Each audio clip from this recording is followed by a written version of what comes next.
NEET paper leak मामले से जुड़ी बड़ी खबर इस वक्त रांची से मेडिकल की छात्रा हिरासत में ली गई है। सॉल्वर गैंग में ये छात्रा भी शामिल थी। तो नीट पेपर में अब तक 30 से ज्यादा गिरफ्तारियां हो चुकी हैं। इस बीच एक और खबर मिल रही है गिरफ्तारी की। रांची से मेडिकल की छात्रा हिरासत में ली गई। इससे पहले पटना में एम्स के जो डॉक्टर्स थे उनको भी हिरासत में लिया गया था। अभी सॉल्वर गैंग की इसे माना जा रहा है। और नीट पेपर लीक मामले से जुड़ी ये बड़ी खबर इस वक्त की। देखिए, इस पूरे मामले में लगातार कल सुप्रीम कोर्ट में सुनवाई होती रही। रांची से अब एक और गिरफ्तारी हुई है। मामले में सीबीआई लगातार जांच पड़ताल कर रही है। इससे पहले पटना में एम्स के 4 डॉक्टर्स को हिरासत में लिया गया था और अभी खबर है कि एक और गिरफ्तारी इस पूरे मामले में हुई है। रांची से मेडिकल की छात्रा हिरासत में ली गई है। इससे पहले सुप्रीम कोर्ट ने गुरुवार को एनटीए को 20 जुलाई दोपहर 12 बजे तक नीट यूजी 2024 के परिणाम केंद्रवार और शेयरवार वेबसाइट पर घोषित करने के निर्देश दिए। हालांकि शीर्ष अदालत ने छात्रों की पहचान गुप्त रखने को भी कहा है।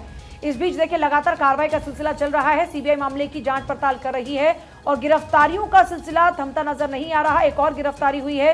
नीट पेपर लीक मामले से जुड़ी ये बड़ी जानकारी इस वक्त रांची से मेडिकल की एक छात्रा हिरासत में ली गई है। तो देखिए, इस पूरे मामले में तार न सिर्फ बिहार बल्कि झारखंड बल्कि महाराष्ट्र, यहाँ तक कि जो इसकी आंच है वो हरियाणा तक भी पहुंची। और अब ऐसे में लगातार जो एक्शन है वो लिया जा रहा है। और इस बीच रांची से एक और मेडिकल की छात्रा की गिरफ्तारी की खबर मिल रही है। खबर यह है कि सॉल्वर गैंग से ये जुड़ी हुई थी और उस सॉल्वर गैंग के जरिए जाहिर तौर पर अब इसने कमाई भी की होगी और दूसरा सॉल्वर गैंग ने पेपर सॉल्व भी किया होगा जो नकल के लिए तैयार हुए थे। तो ये बड़ी जानकारी इस वक्त नीट पेपर लीक से जुड़ी हुई बड़ी खबर इस वक्त की। रांची से मेडिकल की छात्रा हिरासत में ली गई है। रांची से मेडिकल की छात्रा हिरासत में ली गई। खबर यह है कि सॉल्वर गैंग में शामिल थी। इस छात्रा का नाम अभी तक सुरभि बताया जा रहा है, जो अभी तक जानकारी मिल रही है। ये जो छात्रा है उसकी गिरफ्तारी हुई है रांची से। तो देखिए, अभी तक की अगर बात करते हैं तो इस पूरे मामले में लगातार सुप्रीम कोर्ट में सुनवाई जारी है। इस बीच शीर्ष अदालत ने कहा कि ऐसा प्रतीत होता है कि पेपर लीक पटना और हजारीबाग तक ही सीमित था। गुजरात के गोधरा में ऐसा कुछ नहीं हुआ। पीठ ने कहा कि पटना हजारीबाग में प्रश्न पत्र कथित रूप से लीक हुए, जबकि गोधरा में एक व्यक्ति ने ओएमआर शीट भरने के लिए पैसे लिए। आप देखिए, कोर्ट ने एक अनुरोध को नहीं माना क्योंकि एनटीए के वकील ने अनुरोध किया कि परिणाम घोषित करने के लिए अतिरिक्त समय दिया जाए। पीठ ने वरिष्ठ अधिवक्ता नरेंद्र हुड्डा की परीक्षा की काउंसलिंग पर रोक लगाने की गुहार को भी ठुकरा दिया।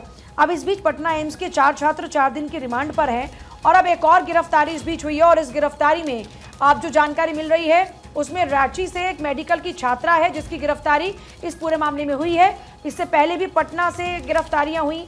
अब एम्स की अगर बात करते हैं तो एम्स के जो डॉक्टर्स हैं उनको हिरासत में लिया गया और अब उनको रिमांड पर लिया गया है। उनसे इस पूरे मामले में पूछताछ होगी।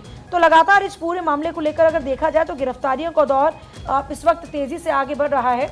और देखिए, सुप्रीम कोर्ट ने इस पूरे मामले को लेकर कल कई अहम बातें कही, जिसमें सिर्फ 45 मिनट में पेपर लीक होना हल करना दूर की कौड़ी है। सुप्रीम कोर्ट ने ये बात कही। सुप्रीम कोर्ट ने गुरुवार को केंद्र सरकार और एनटीए के उस दावे को बेबुनियाद बताया जिसमें कहा गया था कि नीट यूजी 2024 का पेपर लीक 5 मई को परीक्षा शुरू होने से महज 45 मिनट पहले छात्रों को दिया गया।